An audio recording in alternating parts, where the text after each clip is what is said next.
setidaknya ada 7 hal yang perlu kita renungkan bersama. Yang pertama adalah 76 kemerdekaan ini amanat titipan anugerah dari Allah Subhanahu wa taala yang harus kita rawat. Kita harus memperbaiki niat memperingati hari ulang tahun kemerdekaan NKRI yang kita cintai. Jangan sampai ada nilai-nilai yang mencoreng perjuangan para syuhada, ulama, pahlawan yang telah berkorban jiwa raga, menumpahkan darah, berkorban segala apa yang dia miliki. Ada pengkhianatan besar dalam diri seseorang yang tidak pandai mensyukuri nikmat kemerdekaan ini dengan cara-cara yang benar. Maka selain kita mengadakan upacara bendera, para santri bersama keluarga besar pondok pesantren di Masjid Jami Ibrahim ini bersyukur kepada Allah Subhanahu wa taala atas anugerah kemerdekaan 76 tahun. Semoga senantiasa terawat, terjaga dengan baik, aman, sentosa, dan kita dijadikan orang yang pandai bersyukur pada Allah Subhanahu wa taala untuk mengisi kemerdekaan ini dengan ibadah dan amal-amal kebaikan lainnya. Yang kedua, mempelajari dengan baik sejarah agar kita tidak salah memahaminya. Dipilihnya hari kemerdekaan bukanlah sebuah kebetulan, tapi ada rancangan, ada musyawarah, urun rembuk, minta petunjuk pada para ulama, habaib, sehingga dicetuskan tanggal 17 Agustus 1945, tepat 17 Ramadan, hari Jumat. Kita umat Islam memahami bahwa hari Jumat adalah afdalul ayyam, sayyidul ayyam, yaumul jum'ah. Kemudian angka yang dipilih pun memiliki kesesuaian untuk kita jadikan tafa'ul bil khair. 17 misalkan ya. Kalau ditambah itu ya 8 ya bulan Agustus. 8 itu kita teringat dengan jumlah para khulafaur rasyidun ditambah ulama madhab yang 4. Jadi 4 khulafa penerus perjuangan baginda Rasulullah SAW dan 4 madhab fikih yang terbesar, termasyhur dalam pemahaman kita umat Islam Ahlus Sunnah wal Jamaah. 45 jika dijumlah menjadi 9, 1945. Subhanallah, ini juga kalau kita ingat angka 9 huruf dari ejaan Indonesia I, kemudian N, D, O, N, E, S, I, A, 9. Ada kesesuaian angka dengan nama Indonesia. Dan 9 itu mengingatkan kita pada tokoh 9 wali yang terkenal di Pulau Jawa yang menyebarkan agama Islam. Auliyaut Tis'ah, wali 9. Kemudian yang ketiga, para santri tidak boleh lepas dari nilai-nilai patriotisme, kebangsaan, semangat membela tanah air.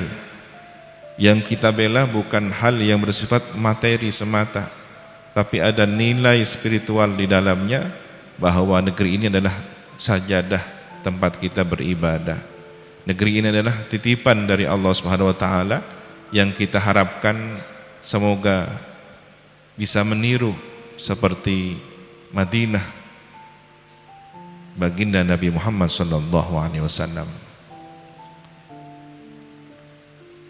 hingga pada saatnya nanti negeri ini menjadi gemah haripah loh jinawi, baldatun thayyibatun wa rabbun ghafur. Bukankah kita bisa menjalankan syariat Islam dengan baik, beribadah dengan baik, jika kondisi negara sangat kondusif, stabilitas nasional aman, terkendali? Kita tidak bisa membayangkan bagaimana negeri ini jika terjadi konflik, perang saudara, penjajahan, kacau, dan berbagai hal lain, pertumpahan darah, sebagaimana yang kita alami masa-masa pandemi saat ini. Banyak hal yang terbatasi, ya, kegiatan-kegiatan keagamaan, aktivitas pengajian secara terbuka, umum, sangat terbatas. Ini baru hal bersifat pandemik. Bagaimana jika ada konflik, peperangan? Oleh karena itu, nikmat kemerdekaan harus kita syukuri, harus kita jaga. Jangan menjadi bagian dari yang merusak keutuhan negara kesatuan Republik Indonesia ini, agar kemerdekaan terus kita kawal dengan baik dan benar.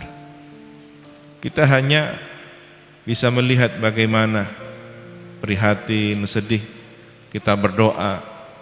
Saudara-saudara kita, ada satu negara yang hanya memiliki 7 kabilah, 7 suku, tapi tidak bisa bersatu, tidak bisa hidup rukun, perang, saling tembak menembak. Sementara kita 714 suku bangsa yang ada di sini, berbagai agama yang ada di sini, majmuk, ya, bisa hidup dalam konsep Bhinneka Tunggal Ika. Alhamdulillah, ini nikmat dari Allah Subhanahu wa taala. Kemudian yang keempat, inilah saatnya kita bersyukur pada Allah Subhanahu wa taala dengan cara santri, mengisi kemerdekaan dengan menimba ilmu, tafaqquh fiddin, sehingga kelak pada saatnya nanti kalian, anak-anakku para santri, menyebarkan ilmu yang manfaat ini, pengalaman di pesantren, pulang ke masyarakat, membangun negeri, ya, merawat bangsa ini, menyebarluaskan nilai-nilai ajaran agama yang kita yakini, yang kita cintai ini, agar tentunya cahaya Islam, cahaya kebenaran terus tersebar di negeri ini. Amin ya rabbal alamin. Bukan suatu kebetulan santri dan negara, santri dan bangsa Indonesia tidak akan pernah ada 17 Agustus 45 jika tidak ada 10 November. Itu sejarah. Dan tidak akan ada hari pahlawan, hari pahlawan 10 November, ya, perjuangan merebut kemerdekaan, mempertahankannya, mengusir penjajah di agresi yang kedua itu, sekutu Belanda dan sekutunya, Inggris dan beberapa pasukannya lain. Tidak mungkin 10 November itu terjadi kecuali berkah dari 22 Oktober, resolusi jihad Hadratus Syekh Kiai Haji Hasyim Asy'ari atas permohonan petunjuk, minta petunjuk kepada Kiai Hasyim Asy'ari bagaimana hukumnya mempertahankan negara, tidak karena membela agama.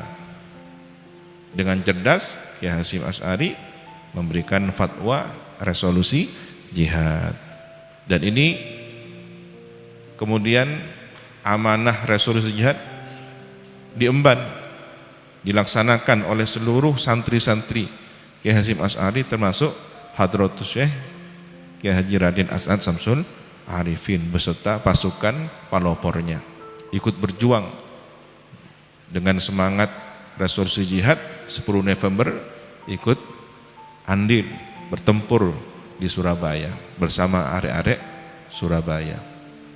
Apa yang menjadi semangat mereka? Selain semangat hidup atau mati, ada satu pekikan kalimat yang agung, yakni takbir Allahu Akbar. Itu yang kemudian menjadi penyemangat untuk mempertahankan kemerdekaan ini. Maka jangan pernah melupakan sejarah. Kemudian yang kelima, para santri harus sungguh-sungguh terus belajar, semangat, dan memerdekakan dirinya. Merdeka, kalau dulu para pendahulu kita, pejuang kemerdekaan, berjuang memerdekakan bangsa ini dari penjajah, maka kita hari ini memerdekakan diri kita dari hawa nafsu ammarah bisu, memerdekakan diri kita dari sifat-sifat buruk, akhlak yang tidak baik, memerdekakan diri kita dari malas, memerdekakan diri kita dari bodoh, agar kita benar-benar merdeka menjadi orang yang baik dan husnul khatimah, amin ya rabbal alamin. Kemudian yang keenam, jangan pernah melupakan perjuangan ulama dan syuhada yang senantiasa terus memperhatikan kita dari alam barzahnya. Beliau berjasa memberikan anugerah kemerdekaan ini, maka nikmat kemerdekaan salah satunya adalah wasilah beliau kepada kita. Sebagaimana kita lahir ke dunia berkat jasa kedua orang tua, maka kita hidup di negeri ini berkat jasa para ulama, syuhada, salihin, para pahlawan bangsa yang gugur berjuang memerdekakan Indonesia, mempertahankan kemerdekaan Indonesia. Setidaknya kita tawasul kepada beliau semua. Maka yang ketujuh, terakhir, marilah kita doa, kita haturkan tawasul Fatihah kepada para ulama syuhada, khususnya para masyayikh kita, Kiai Samsul Arifin, Kiai As'ad Samsul Arifin, Kiai Fawaid As'ad, dan para masyayikh Sukorejo, dan para leluhur kita, orang tua kita, alladzina sabaquna bil iman, yang telah mendahulu kita, serta para syuhada, pejuang yang telah gugur mempertahankan negeri ini.